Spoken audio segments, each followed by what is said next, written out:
So today we're going to be looking at ticker symbol AMC, just another look at the charts, the price action that we've sort of seen in the past couple of days, and some good entry points for individuals um, to possibly consider, I guess. But then again, always make sure to do your own due diligence before entering any trade. That is very, very important. This is just my homework, which I am sharing on YouTube. So we did see a nice break of a breakout of around $64.95, which was last week's high. Since then, there was a lot of selling pressure on AMC, causing the stock to fall to its resistance of $57.23, hitting off and bouncing off of it very, very nicely, and then consolidating and closing at its highest at $59.26 last Friday.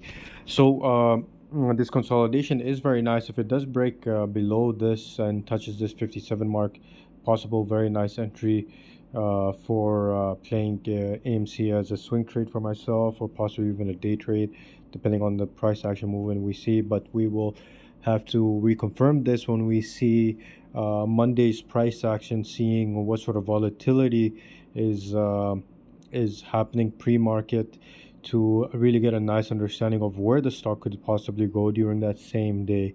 So we will be looking at that as well. Now, we did see a lot of selling pressure in the last couple of days, which was quite reasonable.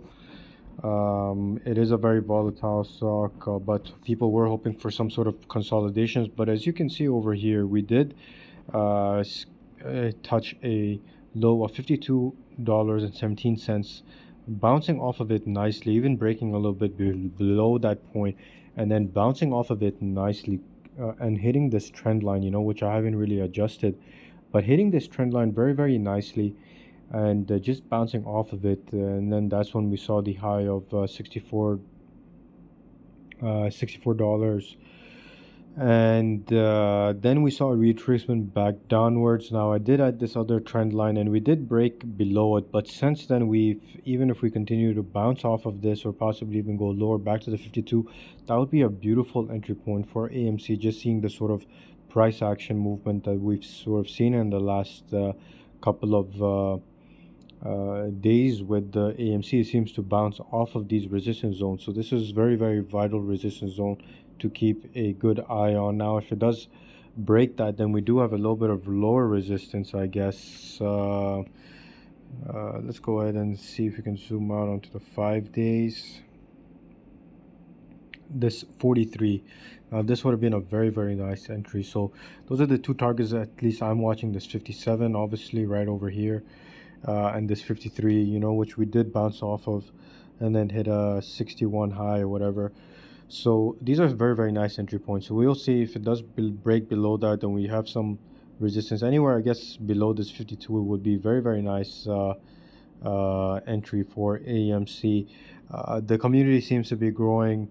The two individuals, Matt Kors and Tyler, I forget his last name, they have been interviewed by a few very key people. They're also on CNBC News this weekend as well, so that's a plus sign as well. So the community for AMC is growing. There's more backing behind it, and that's what this sort of play is. So the more people behind this community, the higher price action we can sort of expect, because till now that 10% short interest float still it's still open, so they still haven't closed their positions. But all of this these things that these individuals are doing, all these interviews and stuff, could be a scare tactic for the for the hedge funds who do have short interest within AMC to start closing up their position. But they'll be very, very tactical in playing out that move, just because they understand the markets and they obviously want to get out with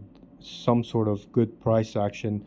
Their risk management teams are very, very fundamentally strong. So we'll have to see what sort of psychological games the hedge funds will be playing for trading day of Monday and that following week as well, which will be very interesting to see, because psychologically you have to be prepared for these low price actions. So there is a lot of selling pressure and buying pressure, and that creates a lot of volatility. So when you do see the price fall, you have to sort of understand the risks involved in these plays and be mentally prepared for those drops, I guess, beforehand, because it is a very risky play.